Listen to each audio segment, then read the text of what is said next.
Welcome to the I'm Perfectly Divine podcast, a place for the strong, sensitive, spiritual seeker to recognize the perfection of your human journey as a path is to bridge both the emotional and spiritual worlds through proven and grounded frameworks that support you to live in the wholeness you already are. For over the past 2 decades, I have supported people from all around the world, as well as Fortune 500 companies, to dissolve the divisions within them and live with greater empowerment and love. This podcast is an exploration of the paradoxes that befuddle us as we live our lives being both human and divine. Together, you and I, along with other experts, will navigate integrating psychology and spirituality, the divine feminine and the divine masculine, the darkness and the light, to create greater sacred union from within. I believe through your remembering that you are innately divine, that you will allow yourself to more openly shine. So let's get to it, because your unique light is needed more than ever. Hello and welcome back, my strong, sensitive, spiritual ones. I'm so excited to have a new episode to share with you today. My name is Michelle Bursell, and today, in episode number 4, we are going to be talking about navigating the feminine aspects of our humanity from a spiritual lens. So what is the spirituality around some of the feminine aspects that we face? And where I want to dive into is a topic that might trigger you, it might bring up emotion for you. And that's part of the reason why I think it's so important, because as a human in a female body, I think a lot of us have been impacted by this topic, which is the topic of beauty. And it correlates, it's intertwined with a lot of our vision or portrayal of the goddess. A lot of what I see with the goddess is this, I would say, a strong white representation of beauty, where it's either you're the maiden and you're young and you're naturally beautiful and thin, or you're the crone and you allow yourself to naturally age, you allow your hair to be gray, and this is what we're shown, that what spirituality and beauty is supposed to look like. And I feel like this is a limited portrayal where our spiritual egos can get in the way. And these portrayals really can hurt us in our own human experiences, because a lot of these portrayals don't fit with who we are and how we experience ourselves. And I feel it's important that I share with you and I'm open with you about my human experience in a female body from this spiritual lens, because this is something that I've struggled with. And so I think this is the key, is that the vast majority of women have struggled with this, whether others perceive them as pretty or not. Because the way in which women have been judged around this is so expansive. And so I really want to first begin with some of the roots of this, which I touched upon in episode 2, where I was speaking about my spiritual journey and my spiritual history. And coming from a Christian background, this is an important part to this, I believe, and I don't think this is discussed, is that consciously and unconsciously, for me, being raised Christian, being raised in a traditional religion where men have been seen as the face of the divine, the face of God, I believed, again, consciously or unconsciously, that men were built superior, that they were godlier, they were certainly more trustworthy, they were logical, smarter, stronger, you name it. And these stories became a foundation to my understanding of self, along with everything that has been happening in society that also reinforces that, right? And so when people say to me, like, hey, it's not that big of a deal that the feminine is not represented in major religions, God is God, love is love, Yes, yes, and it at the same time, there's an impact. And the more we deny this impact, the more we are going to have struggles with receiving all aspects of ourselves and really receiving us and our divinity, the feminine side of of our divinity. Again, whether you are female or male, as a part of your identification. So what's important to understand is that when the feminine is seen in this supportive role where she has been purposely placed, along with this whole host of imperfections about her that make her not trustworthy, this becomes a part of us that sticks with us in ways that we cannot fully comprehend. I mean, I'm still trying to wrap my head around it. I believe the portrayal of the feminine in way is, it comes through in ways that make us not trust ourselves, is this contributing factor for women to struggle more with anxiety and depression, which has been a statistic for decades, because we are portrayed through these stories that become a part of us. We are our ancestors' stories. We are our religion stories. These stories have a purpose in how they are trying to entrain us in our perceptions. And it's through these perceptions that create the separation within us and towards one another and have us forget rather than remember our wholeness. So this is part of the reason it's so important to me to share the feminine aspect of the divine with you. Whether you identify again as female or male, this impacts you because we want to be able to recognize the power, strength, wisdom, intelligence, trustworthiness, and love that the divine feminine holds within each of us, and honor that feminine aspect as equal to the male aspects of the divine. And so it pains me. It's kind of cringy to admit that I grew up thinking women's only advantage was around beauty. And any other aspect of myself, I should be striving to prove is a masculine strength. I should be trying to prove these aspects of myself that they can be as equal to male strengths. And so that's where my energy went, towards my outer appearance, towards trying to be beautiful, to trying to be seen and recognized in that way, because that is what has been honored for women. And this has been historically a source of power for women when power was taken away from them. And again, where respect and honor for their innate gifts was not reflected back to them, reflected back to us, right? And so, unfortunately, what I'll say is that I'm not alone.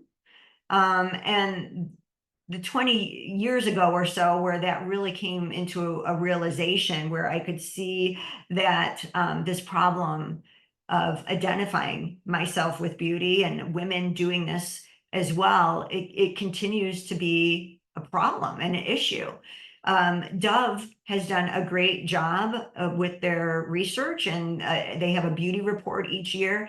And even in the 2024 beauty report, which we can link to, women continue to struggle with this, and it's getting worse because of social media and AI, where there are unrealistic portrayals for women and these standards of beauty. There's more pressure towards their appearance, and women feel this sense of perfection. And then there's this judgment that we can have towards each other around this sense of what it means to be attractive. So one of the statistics was that 60% of women and 80% of women who identify as LGBTQ plus avoid social engagements if they don't feel like they don't like how they look. 60% of women and 80% LGBTQ plus, you are not going somewhere socially because you don't feel like you look good. That's taking away from our fun. That's taking away from our pleasure. One of these statistics that really stood out to me that was the most upsetting is that 20% of women would give up 25% of their intelligence in order to feel 25% more beautiful. I'll say that again. This is the latest research. 20% of women, 1 in 5 women, would give up 25% of their intelligence in order to be 25% more beautiful. So just think about the effort and energy that goes into this aspect of ourselves that's fleeting and external, that men have had to deal with historically, with perhaps not at all. I think that's changing for men. So it's good for men to be aware of this, to learn from us of the impact that this has had on us. For women, the ways in which we are scrutinized in our appearance is it's heartbreaking, right? We are scrutinized at levels that are unheard of for men. And this is so important for us to take in with our relationship to the feminine and who we are. And this is why it's so important for me to share personally where I stand, because I still strive for a certain version of beauty. I use Botox, I color my hair, and this is a part of my humanity. And I struggled with this for a while. I used to fight this. I thought, if I'm truly spiritual, or if I'm an advocate for women and the divine feminine, then I can't base my life on these standards created by the patriarchy. Like that, how can I do that, right? And I used to want to hide this part of me. And it was because of my spiritual ego. My spiritual ego says I should be over this and it shouldn't matter. I should know that I'm enough as I am. And so that's what I tried to do. I let go of Botox, and I'm like, I'm just going to focus on natural beauty. And let me tell you, I became so obsessed with becoming wrinkly and looking for wrinkles. And I was trying to be so natural in order to prove that I could age according to the standard that my ego said was okay for me to age spiritually, which is, I just shouldn't care, right? And yet I did. And so finally, I said, forget it. F it. I'll feel better if I have Botox. And so I did. I got some Botox and I stopped shaming myself for it. And I just really said, this is my choice. And I think this is important to share because shame is what hides our remembering of our truth. Shame. And that's where my shame was. So here's where I landed on this from a spiritual perspective, and whether this resonates for you or not, it's just something to take in. Whatever our human challenges are, whether it's our emotional and mental health, whether it's our relationships, whether it's aging, appearance, weight, money, what I know is that we get to be human. You get to be you. You get to be human. The divine is not judging you for it. I promise you, the divine does not judge. It does not care. And so the divine tells me, it's not necessary for you to do that, Michelle, but also says, you do you. And so you get to do you and get to see how the spiritual ego can step in and judge one another for it as well as ourselves. And so you are a complexity of what it means to be human, right? We all are. And you get to be in this human world as it is now with its specific challenges of our time. And you and I are not expected to be, quote unquote, over anything that makes us human. And we need to be able to hold both aspects, the human and divine, of ourselves without judgment. We need to be able to hold both. And it's working our way through these human challenges that we learn about what it means when we over-identify with some of these human aspects and have compassion for it when we land there. When we are over-identifying, right? And one of the biggest pieces that I took away was that I am not over my humanity, and I hope you aren't either. We want to be proudly in our humanity, the messiness of it, the confusion of it, the complications of it, the challenges of it, as well as the glory, the beauty, the awe, the magic of it. That is our whole human experience. And I accept that I am in this human life and with current circumstances that impact me. And I know that the ways in which it impacts me is supporting me to grow rather than shaming these parts, pushing away these parts, hiding these parts, being embarrassed by these parts. So yeah, we want to learn how to not over identify with anything external of us. And then the both and is having compassion for the ways that we still do because we're human. And through compassion, we can remember our wholeness and our truth, and we can hold that. And that's not going to happen through judgment. And so this was like my huge gift in this struggle and this challenge with beauty and what it means to be spiritual and still care about appearance. And when I bought into a belief that it's all supposed to be natural, you're not supposed to care, and having judgment that I did.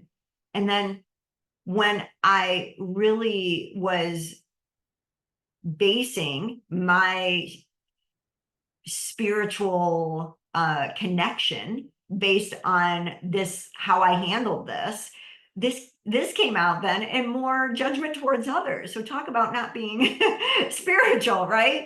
Like if I'm hiding this part of myself, it's going to come out sideways. And so for me, it was judgment towards others and how they handled their appearances. But I think the bigger conversation of this is how the spiritual ego wants to make us superior to others. And then we shame aspects of ourselves, which makes some spiritual leaders do the unthinkable, right? And so it's always an atrocity when we see that happen in the news, but it's happening because of our spiritual egos. And so we can, rather than judge that, we can relate to it in the ways in which our spiritual egos gets the best of us and judges us for our humanity. At least that's my belief. So we do want to remember that these artificial or external standards do not make us better or superior to others, just like our spiritual abilities or understandings or path does not make us better or superior. And this has been the big lesson for me because I was allowing my spiritual ego to get the best of me and judge that how I dealt with my appearance. And then if I took the route that my spiritual ego said was more spiritual, then I would judge others, and that would fill my ego by making my spiritual ego feel more superior to them. So for instance, if I would judge a woman who got what I would perceive as quote unquote too much work to themselves, and then they're artificial, right? And I'm so not, right? And then, so rather than have compassion for all of us, and the way that we are inundated with images, the way that we have been told these stories that this is the most important aspect of ourselves, and that we're supposed to look a certain way. And again, this is the white dominated perspective of what beauty is often, rather than be honest and say, yeah, I struggle with that too. And not just I struggle with that too, but I struggle with that too, and it's okay. It's okay. It doesn't make you anything less than. My spiritual ego went to judgment. On the other end of the spectrum, you can buy into your spiritual ego that says you're more advanced if you are completely over your looks, right? And so then there's this honoring of women who don't wear makeup. And again, if that's you, great. If that feels good to you, and you feel that connection to your innate beauty. However, we don't know what's going on for people. Some people may be doing that because they feel cut off from their innate beauty. So this is the point. We don't know what's going on in people's journeys. But we do know what it's like to be in this complicated circumstances of our current humanity, and how it has been with us historically. Our sisters historically, that this has been a complex issue for. So I also invite us to notice again that we in no way have this level of judgment towards men that we have brought forward towards women. And it's women judging other women, it's men judging other women. And this is exactly why we need to create this space for women to work through this on their own, because it has been so ingrained that beauty is such a part of our identity. And we don't want to push against beauty at the same time, because it is a part of the feminine expression. This is the beauty of nature and in flowers, and when flowers are budding, and when flowers ripen, and when flowers are dying. Like I know you as a spiritual person can see the beauty in all of that, and yet we don't give that compassion and expansiveness to ourselves. Sometimes it's so much easier to see it in nature or animals or what have you, rather than ourselves. So this judgment that we put towards ourselves, towards others, causes the separation, not these acts that make us feel more beautiful. So it's the judgment that causes the separation, not the acts that make us feel more beautiful. So beauty, money, our careers, our relationship, they are all just tools to our remembering. That's all that this is. And so they will help us to know and love and accept ourselves. And it's just understanding that that journey, that path, is going to be different for each of us. And in some ways it's going to be similar, but we all know what it's like to come from this place of thinking that we're not enough, there's something wrong with us, that we can't make the money that we want, that we can't have a career or relationship or beauty or a version of health that we think that will make us feel better about ourselves. So it's just remembering that some of you are going to be in greater alignment with your truth in one area of life. And another part of your life, you may find yourself challenged. And so that is the point, is that each person is on their own journey. And yet we are similar, that we are all on this journey and know the challenges that arise being human. It's just part of it. Again, for our betterment in remembering our wholeness and our truth. So I've seen it so many times with men that came into my private practice where I was coaching them, where they're over identifying with their wealth. And that has been historically where men have been judged. And so we have to have compassion for that, because they would confide in me like, okay, I reached this certain pinnacle in wealth, and now I thought, like, where's the parade for me? Like, I did it, right? And their whole life has been based on reaching that certain pinnacle. And they didn't feel good about themselves. Instead, they became depressed. Why? Because so much of their effort and energy was going for that, towards that. They thought money would be what made them feel worthy. And so again, we do this in so many ways to ourselves. So if we're doing this, that we think we're going to feel better when we achieve a certain weight, when we're in a loving relationship, when we reach a certain level with our career, all these ways that our ego tricks us to believe that when I have X, I will feel Y. That's the lie of the ego that keeps us separated from ourselves. And this is where we get to really learn that compassion is the way of understanding that we all go through some version of this. This is all part of what we are going through in order to know ourselves better. So you're like, all right, Michelle, what do I do with all this? So this is where I have the invitation for you to hold the both and. Talked about this a little bit early on, but the both and is you can do whatever you want. And the divine still loves you. It's still, the divine sees your divinity. And at the same time, there's a point when what you are doing may actually hurt you.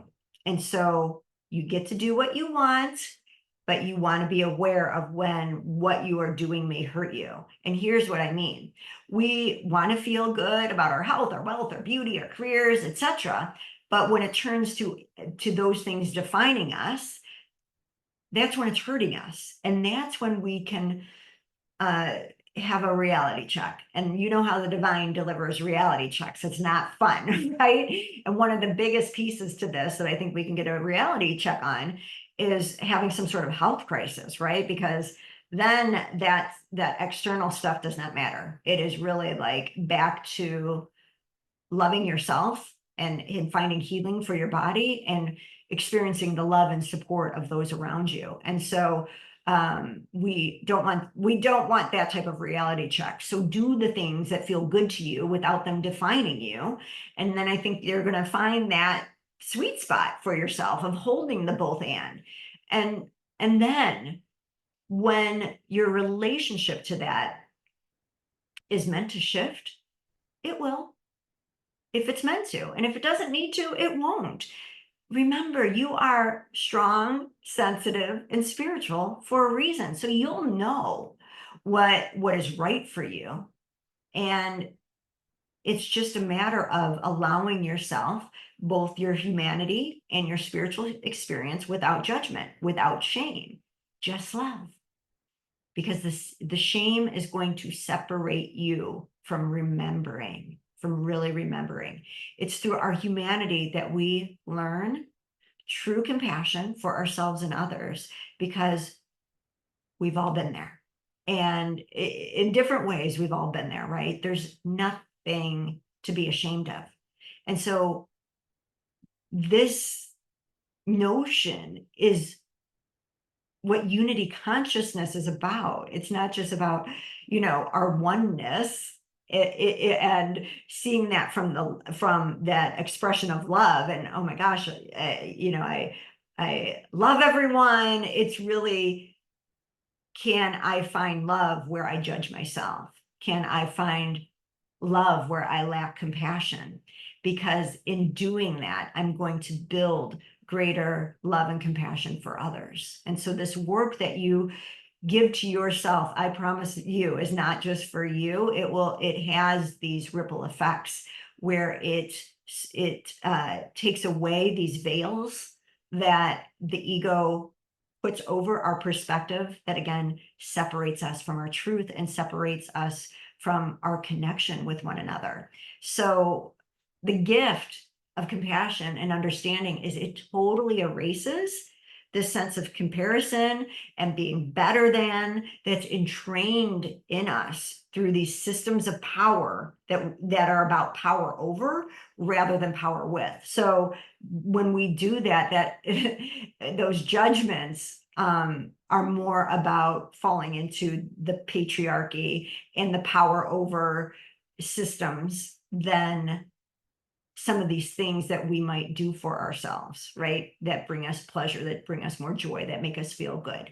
So it's just keeping that in mind, that the judgment of one another separates us, not these acts that make us feel good or more beautiful or pleasurable and joyful, as long as it's coming from a place that's not doing harm, right? And so, and each individual gets to decide what feels like harm to them, if that is an act that they are doing to themselves, right? So it's just remembering this. And the judgment, it stems from our ego's belief that we are somehow inadequate. So it's just remembering when that judgment arises, can I make a self-reflection of why I'm feeling inadequate in this moment? What's triggering that inadequacy so that I don't have to make myself superior or inferior to others, and can just see